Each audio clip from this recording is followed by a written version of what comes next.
গুৰুত্বপূৰ্ণ দুখন গাঁও আৰু এই দুখন গাঁৱৰ মাজত 1983 চনৰ যি নেকি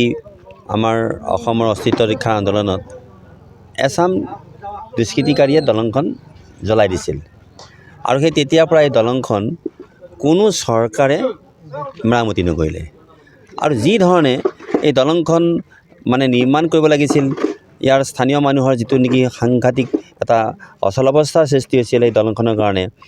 আৰু যেতিয়া মই নিৰ্বাচিত হৈ গম পালোঁ যে এখন দলং যিখন দলঙৰ কাৰণে কি জিয়াতো ভোগ কৰিছে ইয়াৰ আমাৰ খিলঞ্জীয়া মানুহখিনিয়ে তেতিয়াই মই এটা সিদ্ধান্ত ল'লোঁ যে এই দলংখনৰ লগতে বাকী যি 13খন দলং আছে এই গোটেইখিনি দলঙৰ নিৰ্মাণ কাৰ্য আমি সম্পন্ন কৰিব লাগিব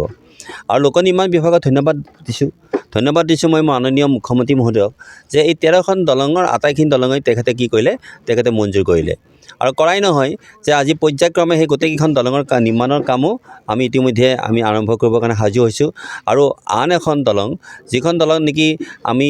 জানো যে আমাৰ পথৰুঘাটত এখন দলং নোহোৱাৰ কাৰণে তাতো এটা সমস্যা হৈছে গতিকে সেইখন দলঙো এইমাত্ৰ আমি গম পালোঁ যে প্ৰায় 2 কোটি টকাৰো অধিক টকাত সেই দলংখনৰ নিৰ্মাণ কাম আমি আৰম্ভ কৰিব পাৰিম এই নিৰ্বাচনৰ আগে আগে গতিকে এই দলংকেইখন নিৰ্মাণ নোহোৱাৰ কাৰণে যিটো সমস্যাৰ সৃষ্টি হৈছিল মানুহৰ মনত যিটো নেকি এটা বিশুদ্ধাৰৰ সৃষ্টি হৈছিল আজি অন্ততঃ তুৰাই এই দলংখনে কি কৰিলে এটা নতুন ধৰণৰ এটা চিন্তা চৰ্চা মানুহৰ মনত শিপাই দিলে কাৰণ ইয়াতে এইখন তুৰাই গাঁও য'ত নেকি আমাৰ দুখন আহোম চুবুৰীয়ে হওক বা আমাৰ এটা কমাৰগাঁও চুবুৰীয়ে হওক হিন্দু মানুহ আছে আৰু ঐতিহ্যমণ্ডিত আমাৰ এই মানুহখিনি আচলতে কি যে এই মানুহখিনি গৰীয়া মানুহ অৰ্থাৎ খিলঞ্জীয়া মুছলমান কিন্তু অৰিজিনেলি তেওঁ হিন্দুৱে আছিল তেওঁলোকে আকৌ আৰবৰ পৰা অহা নাই ইয়াৰ পৰা আহি পেলাই ইয়াতে তেওঁলোকে কি কৰিছিল ইয়াতে তেওঁলোকে অন্ততঃ ইছলাম ধৰ্ম গ্ৰহণ কৰিছিল এইটো এটা বেলেগ ধৰণৰ এটা ইতিহাস আৰু সেইবিলাক মানৱতাৰ ইতিহাস গতিকে মই আজি এইহেন এখন গাঁৱত মই আহি এই পথছোৱা নিৰ্মাণ কৰাৰ পাছত এইখিনি কাম বাকী আছিলে এই দলংখনৰ কাম বাকী আছিলে দলংখন কাম কৰাৰ পাছতে আকৌ একদম আমাৰ যিটো নেকি মথাউৰিলৈকে এই গোটেই পথছোৱা নিৰ্মাণৰ ক্ষেত্ৰতো মোৰ নিজৰ এটা মন আছে সেই মনখিনিও মই অন্ততঃ অহা এবছৰৰ ভিতৰতে সম্পন্ন কৰিব পাৰিম যদিহে ৰাইজে আকৌ আমাৰ ডক্টৰ হিমন্ত বিশ্ব শৰ্মা ডাঙৰীয়াক মুখ্যমন্ত্ৰী হিচাপে কি কৰে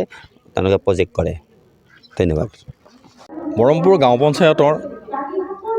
পশ্চিম প্ৰান্তৰ এখন সৰাবাৰী বৰমপুৰ গাঁও এই সৰাবাৰী বৰমপুৰ গাঁওখনতে একমাত্ৰ ধৰ্ম অনুষ্ঠান কেৱলীয়াতি ৰাজহুৱা নামঘৰ এই নামঘৰটি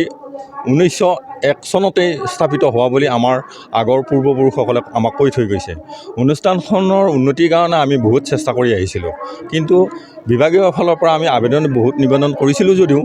কোনো সময়ত আমি কিবা সৰু ধন এটা পাইছিলোঁ যদিও সম্পূৰ্ণ পূৰ্ণ পৰ্যায়ত আমি অনুষ্ঠানখন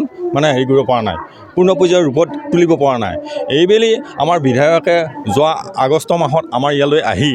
মন্দিৰত সোমাই এখন ৰাজহুৱা মিটিঙত তেওঁ কৈ থৈ গ'ল যে আমাৰ অনুষ্ঠানখন অসম দৰ্শনত পৰিছে ধৰ্ম অনুষ্ঠানখন অসম দৰ্শনত পৰিছে আৰু আপোনালোকে 3 লাখ টকাৰ এটা অনুদান পাব আমি বৰ ভাল পালোঁ আৰু তেখেতক আবেদন কৰিছিলোঁ যে আমাৰ 3 লাখ টকা দি এই অনুষ্ঠানখন পূৰ্ণ পৰ্যায়ৰ ৰূপত নহ'ব আমি আৰু আপোনাৰ ফালৰ পৰা আমি কিবা এটা পইচা বিচাৰোঁ তেখেতে তেতিয়া কৈছিল আমাক যে আৰু মোৰ ফালৰ পৰা 2 লাখ টকা দিয়া হ'ব আমি হাত চাপৰি দিছিলোঁ ৰাইজে তেখেতক ধন্যবাদ জ্ঞাপন কৰিছিল আৰু এতিয়া আজি আমি শুভাৰম্ভণিৰ দিনটোত গম পাইছোঁ যে 1.5 লাখ টকা আমাৰ অনুষ্ঠানলৈ আহিছে আৰু মাননীয় বিধায়ক মহোদয়ে আহি এই 1.5 লাখ টকাৰ শুভাৰম্ভণিৰ কাম